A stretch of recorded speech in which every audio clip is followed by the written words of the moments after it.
Bem-vindos ao Gostos e Sabores. A paisagem não engana. Estamos no Alentejo, em Campo Maior.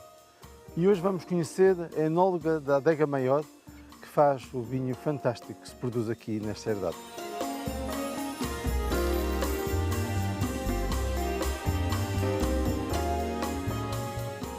Rita, muito obrigado por ter aceitado o convite para estar aqui connosco no Gostos e Sabores e por nos ter recebido nesta magnífica adega, um projeto de Cisa Vieira, com a assinatura de Cisa Vieira, que é um projeto lindíssimo, mas o que me espanta mais ainda não é o projeto, mas é ver uma mulher como enóloga. Embora já haja algumas, mas a enologia ainda é um feudo muito masculino.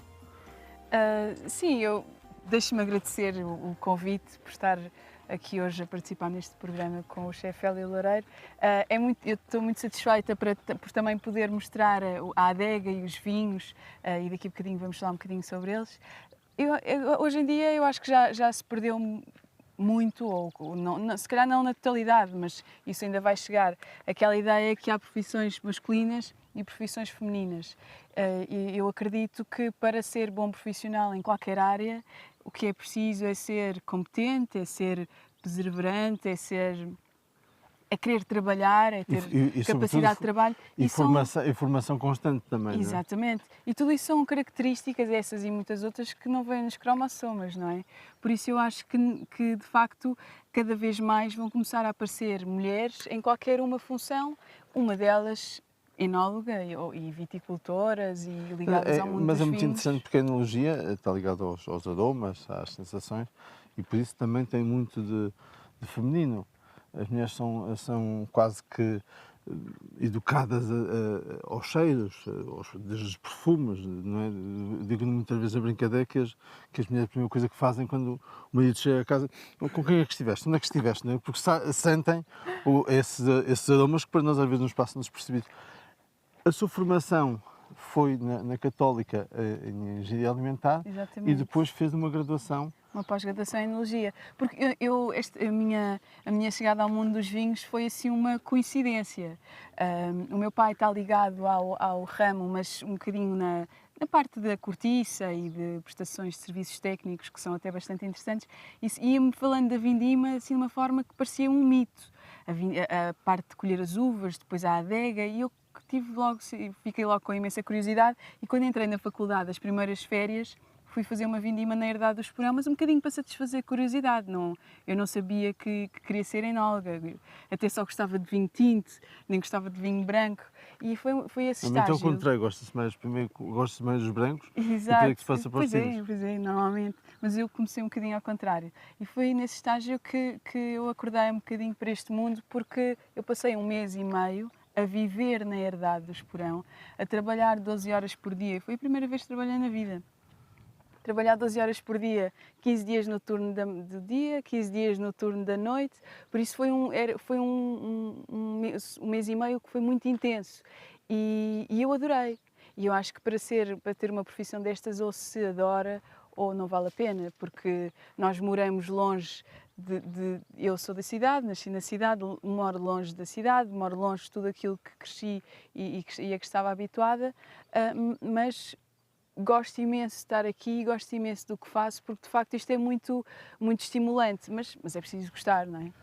Maior de facto não fica assim tão longe de Lisboa, fica a 2 horas, sim. 4 horas do Porto. E é uma vila mas as interessantíssima. estradas são ótimas, o convite fica feito para vir à Adega Maior, mas nós agora vamos passar para a cozinha, onde vamos confeccionar um bacalhau e umas batatas com queijo de ovelha.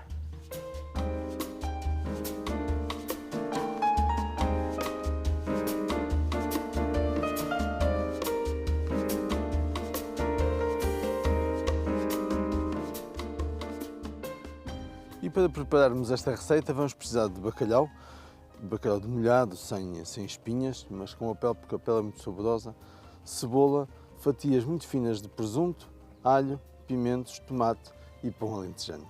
Para acompanhar, batatas que já estão previamente cozidas, feijão verde, cebola, uns pimentos que são muito picantes, por isso vamos usar muito pouco, tomate, banha de porco, azeite, azeitonas e um toque de queijo de cabra.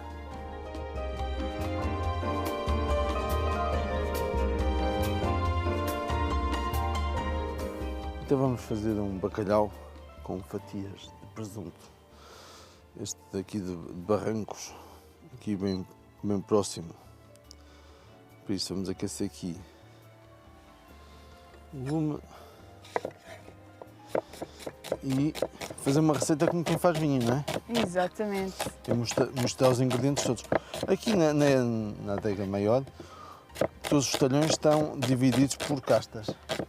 Todos os talhões estão divididos por castas e há talhões plantados em anos diferentes.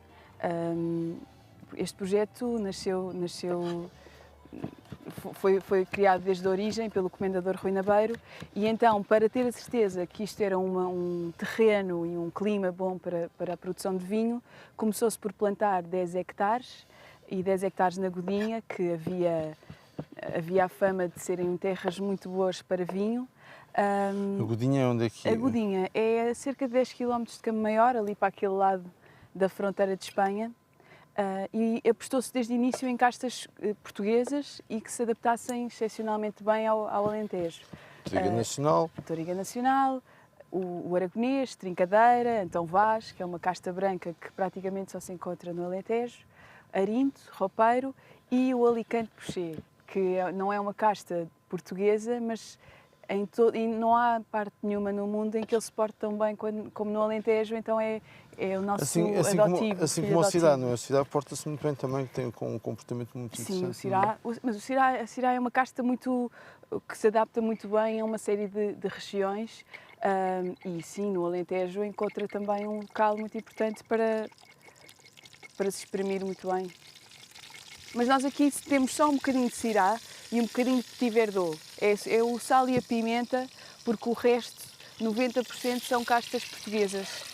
Ou seja, às vezes é preciso condimentar também as vinhas com algumas castas estrangeiras, não é? Exatamente. Por exemplo, o Syrah é muito bom para acrescentar aromas mais golosos, porque dá aromas a chocolate, a pimenta.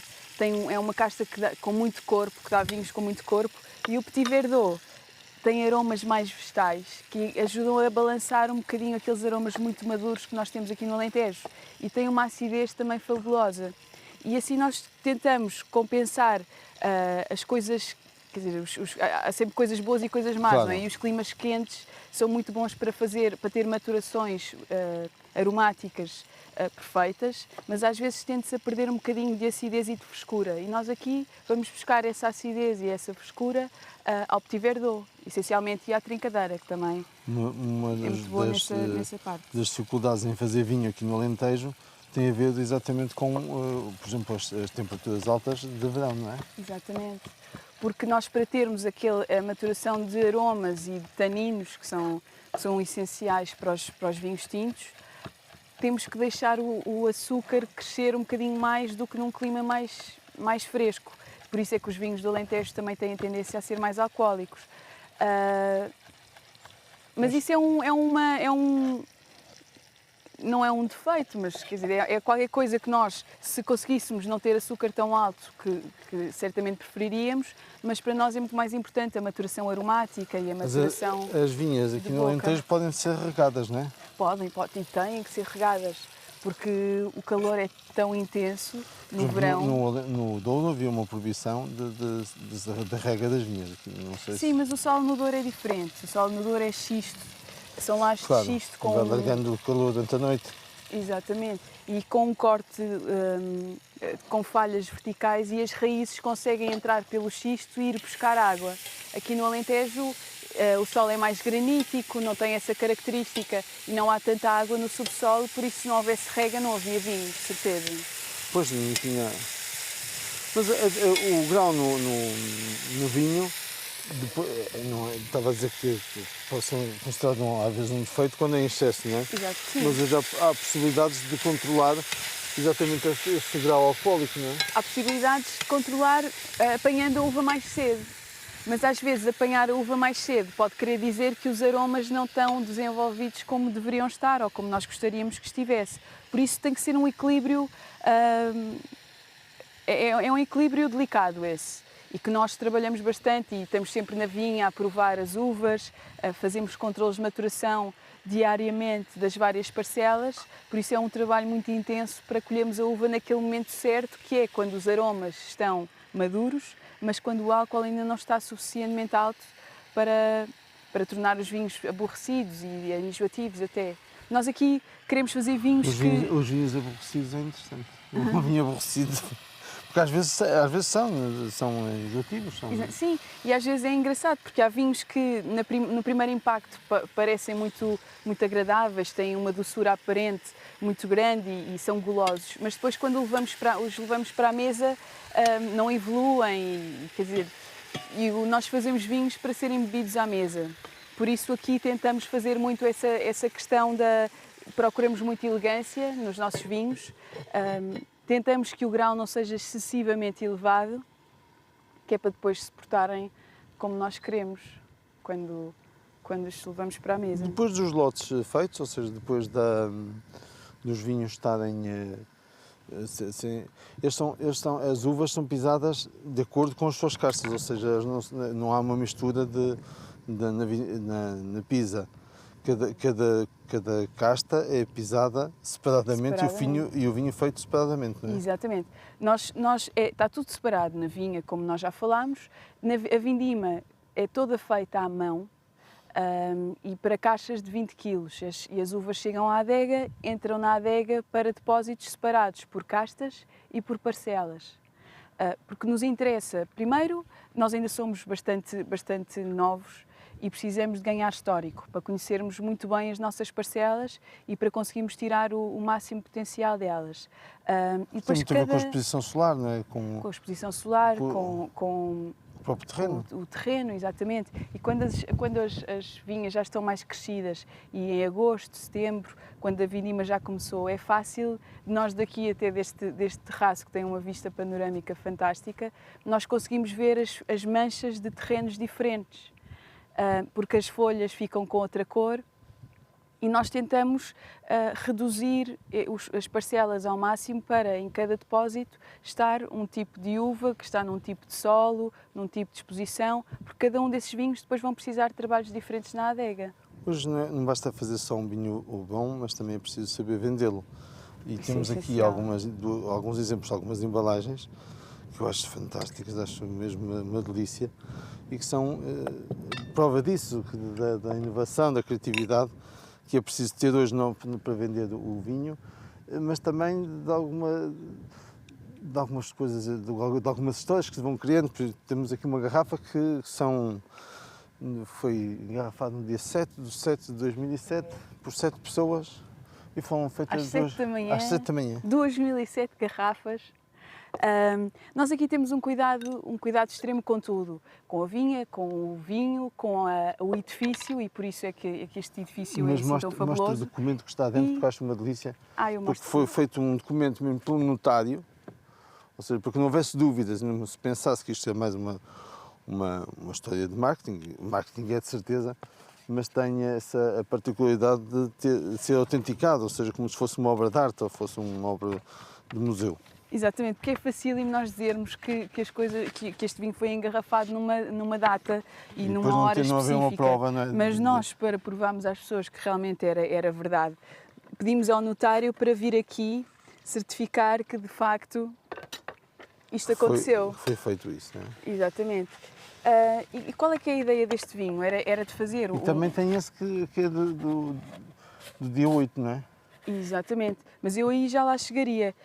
Nós chegou uma altura em que começámos a achar que precisávamos de alargar a gama e então alargámos a gama e com a qualidade dos nossos vinhos a crescer conseguimos começar a fazer edições especiais. E a primeira edição especial foi o 7, a segunda edição especial foi o 8. E tanto o 7 quanto o 8... Correu bem o 7, por isso participou do 8, não é? Exatamente. E porque estas coisas têm que ter uma continuidade, porque nós não queremos lançar produtos e depois abandoná-los assim, não é? Nós queremos que as coisas tenham sempre uma continuidade no tempo. E o 7, quando foi pensado uma trilogia. O 7, o 8 e o 9, que ainda não saiu, vai sair este ano. E a ideia é sempre semelhante.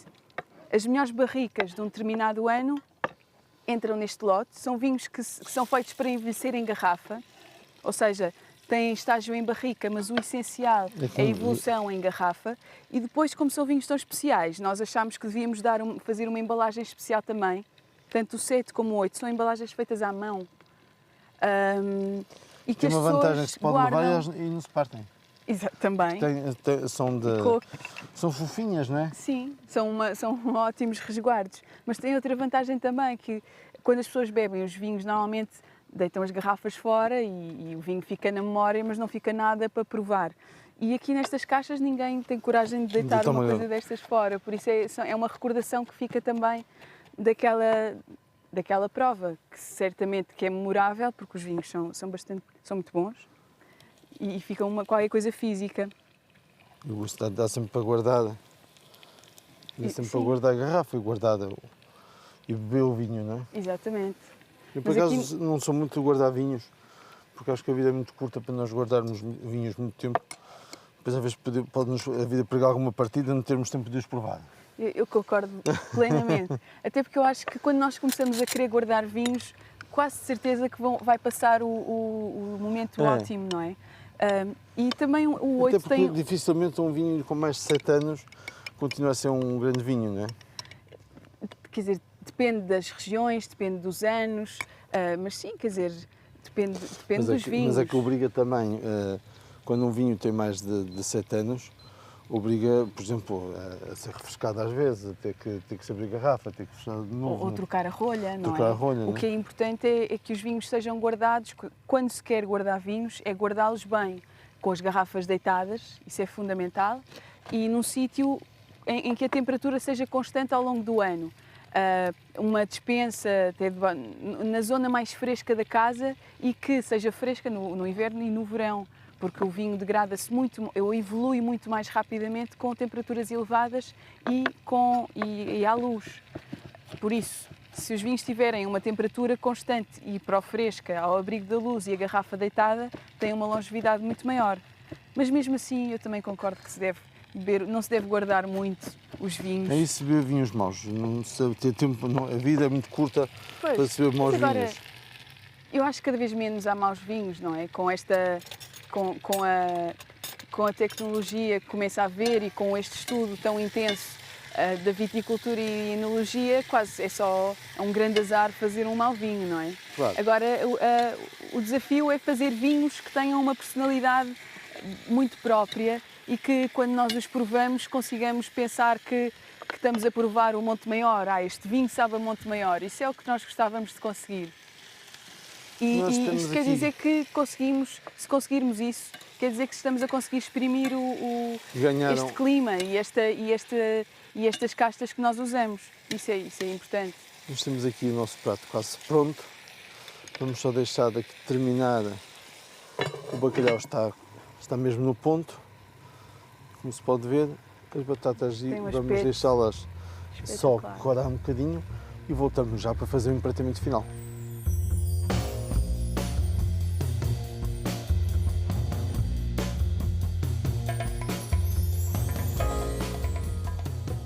Temos então aqui o bacalhau envolto em folhas de fatias finas de presunto e já sabe, se não viu a receita ou se não percebeu a receita toda, no Jornal de Notícias ao domingo vem lá a receita tudinha com toda a explicação. O queijo, eu disse ao princípio que é queijo de cabra, mas não é queijo de ovelha. Exatamente. Que está em azeite e é um queijo ótimo que depois se derrete e fica assim com um aroma fabuloso. Que sugestão de vinho é que dava para este prato? Para este prato, que tem um aroma espetacular e um aspecto muito bonito, eu sugeria um Monte Maior branco ou então um rosé, porque é um prato com o rosé é daqueles que nunca deixa ficar mal, vai bem com tudo, não é? Exatamente. Eu acho que, desde que não seja daqueles rosés com açúcares residuais, claro. Um rosé fica sempre bem com tudo. E às vezes é um vinho que é um bocadinho enjeitado e as pessoas acham que é um vinho de senhoras. Está na moda. Sim, está na moda, mas mesmo assim às vezes é difícil de pôr homens a beber rosé, não sei porquê. Mas é engraçado que quando... Sim, porque é cor-de-rosa, não é? É cor-de-rosa, chama-se rosé. E ainda por cima depois cheira a morangos e a framboesas. É preciso convencê-los a provar, que é Exatamente, que é para eles ficarem Mas convencidos. este branco é um branco reserva? Este é um branco que não é reserva, Não é é o nosso reserva. Monte Maior. É um branco feito com 4 castas, então vá azarinto, roupeiro e verdelho, que eu há bocadinho não falei. Não tem estágio em barricas, por isso é um vinho muito fresco, muito aromático, que acho que vai ficar muito bem aqui neste prato por causa do queijo, porque corta aquela gordura, Exatamente. e por causa também dos pimentos, que têm um aroma um bocadinho vegetal. E os aromas mais adocicados deste vinho vão equilibrar essa nota vegetal. É um vinho que depois também aguenta muito bem aromas mais elaborados e mais fortes, por isso o presunto também não vai cortar até também aquele lado salgado. Eu acho que vai ser acho que é o casamento perfeito. Com o rosé é mais em tom de desafio, que é muito importante também Contraste nestas também, questões. que- Exatamente. E depois desta lição deliciosa, vamos ver outra parte da adega que não é menos importante, que é onde o vinho faz o seu estágio nas barricas.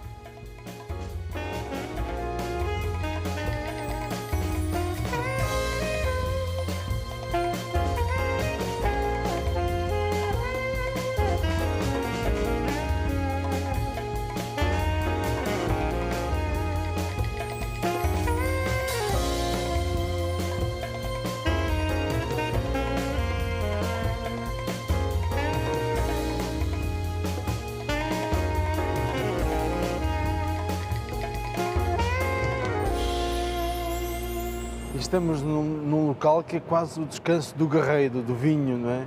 Que vem aqui a descansar nas barricas e que vai fortalecer e ganhar outros aromas. Estas barricas são de carvalho francês, outras de carvalho americano. Quais são as diferenças? Porquê que é essa diferença no fundo, de madeiras? Que notas que dão diferentes ao vinho? As barricas são um elemento muito importante, aliás, são mais um ingrediente dos nossos vinhos tintos. Se considerarmos que são lotes feitos de castas diferentes, parcelas diferentes, fermentadas de formas diferentes, em sistemas diferentes, as barricas acrescentam mais uma nota de complexidade aos vinhos. E nós, o que é que procuramos? Procuramos que haja uma transferência de aromas e de sabores da barrica para o vinho, e cada tipo de madeira e cada tipo de tosta transfere aromas diferentes. O carvalho francês é mais delicado, dá notas mais especiarias, café, alguns toques fumados, e é muito importante na transferência de componentes que enriquecem o vinho na boca, de taninos e Daí etc. que sejam as barricas, quando vêm novas, estagiam primeiro os vinhos brancos. Nós como é que fazemos? Nós temos carvalho francês para os vinhos tintos, essencialmente, mas temos um vinho que é o Reserva do Comendador, que também fermenta em barricas. E então, para esse vinho, para conseguirmos o equilíbrio aromático, utilizamos 50% de carvalho francês e 50% de carvalho americano. E o que é que nós esperamos do carvalho americano? Esperamos que a transferência aromática seja mais de aromas doces e gulosos, como baunilha, coco, assim, qualquer coisa mais desse género. Às vezes especiarias, não é? Também, mas as especiarias vamos mais buscar ao carvalho francês. O americano é mais a baunilha e o coco, que são aromas mais adocicados e que nós achamos que vão melhor nos frutos tropicais, também doces, e nas notas citrinas que tem normalmente o nosso reserva branco. Pois, e os brancos precisam não, mas enaltecem bastante quando ficam com essas notas de frutos exóticos que lhe dão uma certa, não só frescura, mas também um certo exotismo, não é? Nós estamos a beber vamos beber, aliás, um solista, não é? Um vinho que tem um nome muito interessante. Sim. Parece que é só para beber a solo. Ai. Mas o nome é muito, muito interessante. Assim como o aspecto aqui desta adega, que tem 1000 metros quadrados e não tem uma única coluna, não é? Exatamente. Que é isto uma obra de fabuloso. engenharia fabulosa. E temos que considerar que por cima temos aquela zona onde tivemos a cozinhar, não é? Exatamente. Que é um relevado, um espelho de água, por isso isto tem que sustentar não só o teto, mas também esse peso todo. E o relvado dá-lhe também a frescura e mantém todo o ano. Exatamente. Este terraço é feito, obviamente, para ser bonito e para podermos apreciar esta paisagem fantástica, mas é vital para manter a temperatura da adega o mais constante possível ou com o mínimo de oscilações possíveis no inverno e no verão. Nós temos que considerar que no verão aqui facilmente se atinge 40 graus e a amplitude térmica, lá fora está um calor enorme e cá dentro está sempre fresco. Por isso já sabe, pode-se vir muito refugiada, pode-se vir refugiado na adega maior e eu despeço-me de si brindando ao seu sucesso, ao sucesso da adega maior. E nós despedimos do Alentejo, como diz a canção, Alentejo da minha alma, tão cedo te vou deixando. Quem sabe se um dia voltaremos cá. Até breve.